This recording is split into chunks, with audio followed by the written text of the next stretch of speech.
Speaker పై BRS MLA Jagadish Reddy comments రచ్చ continue అవుతోంది. జగదీష్ రెడ్డిని సస్పెండ్ చేయాలని పట్టుబడుతున్నారు కాంగ్రెస్ సభ్యులు.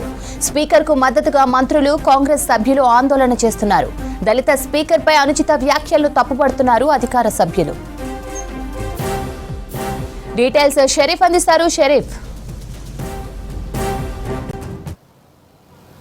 ప్రస్తుతానికైతే స్పీకర్ ఛాంబర్ దగ్గరికి కాంగ్రెస్ ఎమ్మెల్యేలు విప్పులంతా కూడా వెళ్తున్నారు, సంఘీభావం తెలుపుతున్నారు.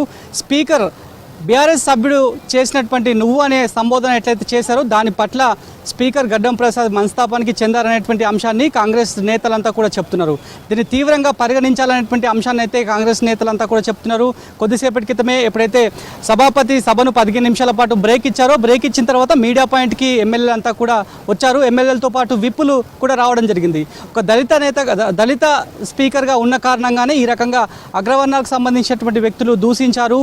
ఏకవచనంతో అగౌరవపరిచేలాగా, సభను అగౌరవపరిచేలాగా, ఆ సీట్కి కలంకం తెచ్చేలాగా వాళ్ళ వ్యాఖ్యలు ఉన్నాయనేటువంటి అంశాన్ని కూడా చెప్పారు. ఇటు జగదీశ్వర్ రెడ్డితో పాటు హరీష్ రావు కూడా అట్లనే మాట్లాడారనేటువంటి అంశాన్ని అయితే వాళ్ళు చెప్తున్నారు. జగదీష్ రెడ్డి చేసినటువంటి వ్యాఖ్యలు హరీష్ రావు వెనుకేసుకు వస్తున్నారనేటువంటి అంశాలను కూడా ప్రస్తుతానికైతే కాంగ్రెస్ నేతలంతా కూడా చెప్తున్నటువంటి పరిస్థితి. సో క్లియర్గా కనిపిస్తోంది. స్పీకర్ జగదీశ్వర్ రెడ్డి మాట్లాడుతున్నటువంటి సమయంలో ఇంటరప్ట్ చేసినటువంటి సమయంలోనే, అంటే సభకు సంబంధించిన బైలాస్లో ప్రకారమే ఇంటరప్ట్ చేసిన సమయంలోనే అసహనం కోల్పోవద్దు అనేటువంటి వ్యాఖ్యలను అయితే స్పీకర్ చేశారు. ఆ వ్యాఖ్యల్ని తీసుకోలేనటువంటి మాజీ మంత్రి జగదీశ్వర్ రెడ్డి తాను ఇంకా అసహనం కోల్పోలేదు, అసహనం కోల్పోతే వేరేలాగా ఉంటుందనేటువంటి కామెంట్ను చేశారు. అక్కడ స్పీకర్గా ఇది మీ ఒక్కరి సభ కాదు, ఇది మా అందరి సభ అనేటువంటి విషయాన్ని అయితే ఆయన చెప్పడంతో ఒక్కసారిగా ఎల్ఏ మినిస్టర్ శ్రీధర్ బాబు కూడా లేశారు. బేషరతుగా జగదీశ్వర్ రెడ్డి క్షమాపణ చెప్పాలి. ఈవెన్ జగదీశ్వర్ రెడ్డి ఒక్కరే కాదు, ఎంటైర్ బీఆర్ఎస్ పార్టీ అంతా కూడా క్షమాపణ చెప్పాల్సినటువంటి అవసరం ఎంతైనా ఉందనేటువంటి అంశాన్ని అయితే చెప్పారు.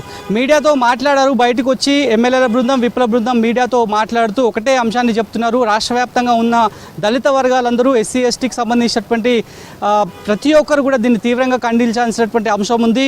దాదాపు 10 ఏళ్ల పాటు పరిపాలన చేశారు. అప్పటి అహంకార ధోరణి ఇంకా కూడా కంటిన్యూ చేస్తున్నారు. ఇంకా తాము అధికారంలోనే ఉన్నామనేటువంటి ధోరణితో వెళ్తున్నారు. దీనికి ప్రజలే కరెక్ట్ అయినటువంటి బుద్ధి చెప్తారనేటువంటి అంశాన్ని చెప్తున్నారు. ఎక్స్పెల్ చేయాల్సినటువంటి అవసరం ఉంది, సస్పెండ్ చేయాల్సినటువంటి అవసరం ఉంది అనేటువంటి విషయాన్ని ఇప్పటికే కాంగ్రెస్ పార్టీకి సంబంధించినటువంటి శాసనసభ్యులు, మహిళా శాసనసభ్యులు అంతా కూడా చెప్తున్నారు.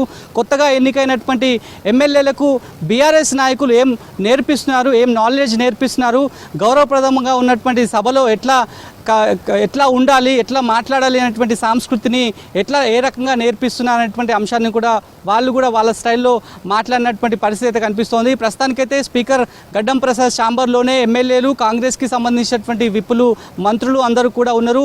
ఒక ప్రకటన చేయబోతున్నటువంటి చర్చన అయితే జరుగుతోంది. కానీ సస్పెండ్స్కి మేము విరుద్ధం అనేటువంటి అంశాన్ని కాంగ్రెస్ పార్టీ మొదటి నుంచి కూడా చెప్తోంది.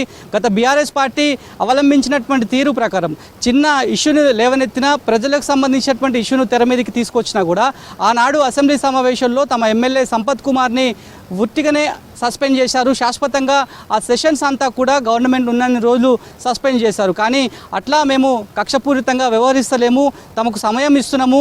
సభ్యులకి ఏ పార్టీ కానీ, ఇర్రెస్పెక్ట్ ఆఫ్ పార్టీకి సంబంధించినటువంటి లీడర్స్ ఎవరైతే ఉన్నారో వాళ్లకు సంబంధించినటువంటి సభా సాంప్రదాయం ప్రకారం వాళ్ళకి ఇవ్వాల్సినటువంటి సమయాన్ని వాళ్ళకి కేటాయిస్తున్నాం. కానీ లైన్లో కాకుండా వ్యక్తిగతంగా మాట్లాడము, పార్టీని కార్నర్ చేయడము, ప్రభుత్వాన్ని కార్నర్ చేయడము, సభను అడ్డుకునేగా ప్రయత్నం చేయడము, నిన్న గౌరవప్రదంగా గవర్నర్ సభలో మాట్లాడుతున్న క్రమంలో కూడా సంక్షేమ పథకాలకు సంబంధించి, గవర్నమెంట్ ఎజెండాలకు సంబంధించి, గవర్నమెంట్ విజన్కి సంబంధించి గవర్నర్ మాట్లాడుతున్నటువంటి సమయంలో కూడా అడ్డుకునే ప్రయత్నం చేశారు. ఇది మంచి పద్ధతి కాదు. సభను తప్పుదో పట్టించే ప్రయత్నాలు చేస్తున్నారు. వాళ్ళు గందరగోళం చేయడం కారణంగానే బ్రేక్ వేయాల్సి వస్తుంది అనేటువంటి అంశాన్ని అయితే కాంగ్రెస్ ఎమ్మెల్యేలు అంతా కూడా చెప్తున్నారు.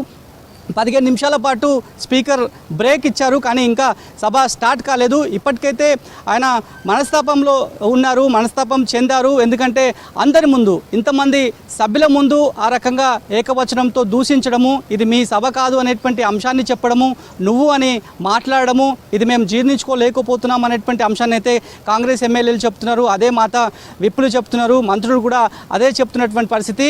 ఇక ఇప్పటికే బీఆర్ఎస్కి సంబంధించినటువంటి ఎమ్మెల్యేలు కూడా స్పీకర్ దగ్గరికి వెళ్ళే ప్రయత్నం చేశారు.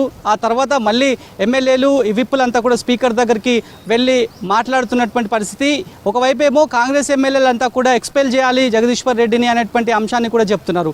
జగదీశ్వర్ రెడ్డిని ఎక్స్పెల్ చేస్తే ముందు ఇంకా మాట్లాడినటువంటి అగ్రెసివ్గా మాట్లాడుతున్నటువంటి వాళ్ళు ఎవరైతే ఉన్నారో, సభ సాంప్రదాయానికి విరుద్ధంగా మాట్లాడుతున్నటువంటి వాళ్ళు ఉన్నారో వాళ్ళకి వార్నింగ్ ఇచ్చినట్టు అవుతుంది. ఖచ్చితంగా సస్పెండ్ చేయాలనేటువంటి సభ నుంచి సస్పెండ్ చేయాలనేటువంటి డిమాండ్ని కూడా వాళ్ళు వ్యక్తం చేస్తున్నటువంటి పరిస్థితి. మొదటి నుంచి కాంగ్రెస్ పార్టీ ఒకటే చెప్తుంది, సీఎం రేవంత్ రెడ్డి కూడా ఒకటే చెప్తున్నారు.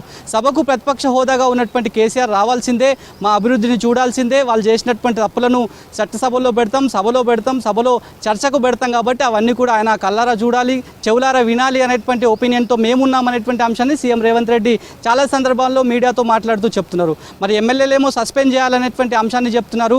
ఏకంగా గౌరవప్రదంగా ఉన్నటువంటి చైర్కి, అదేవిధంగా చైర్ స్పీకర్కి వాల్యూ ఇవ్వకుండా ఈ రకంగా వాళ్ళ ఎక్సర్సైజ్ ఉంది కాబట్టి దీనికి ఖచ్చితంగా ఎక్కడో ఒక దగ్గర పులి స్టాప్ పెట్టాలనేటువంటి ఒపీనియన్కి అయితే చాలామంది కాంగ్రెస్ ఎమ్మెల్యేలంతా కూడా వచ్చినట్టుగా కూడా తెలుస్తుంది. మరి ఇప్పటికైతే చర్చలు జరుగుతున్నాయి. మంత్రులు, అసెంబ్లీ అఫైర్స్ మినిస్టర్ కూడా లోపలే ఉన్నారు కాబట్టి నెక్స్ట్ ఏం చేయబోతున్నారు, అసెంబ్లీ స్టార్ట్ కాగానే ఒక ప్రకటన ఉంటుందనేటువంటి చర్చన అయితే అసెంబ్లీ ప్రెమిసెస్లో జరుగుతోంది. మరి ఏం జరగబోతోంది, ఈ ఎపిసోడ్ని ఎట్లా ముందుకు తీసుకువెళ్ళబోతున్నారు అనేటువంటి విషయం పైన మాత్రం క్లారిటీ రావాల్సినటువంటి అవసరం అయితే ఉంది.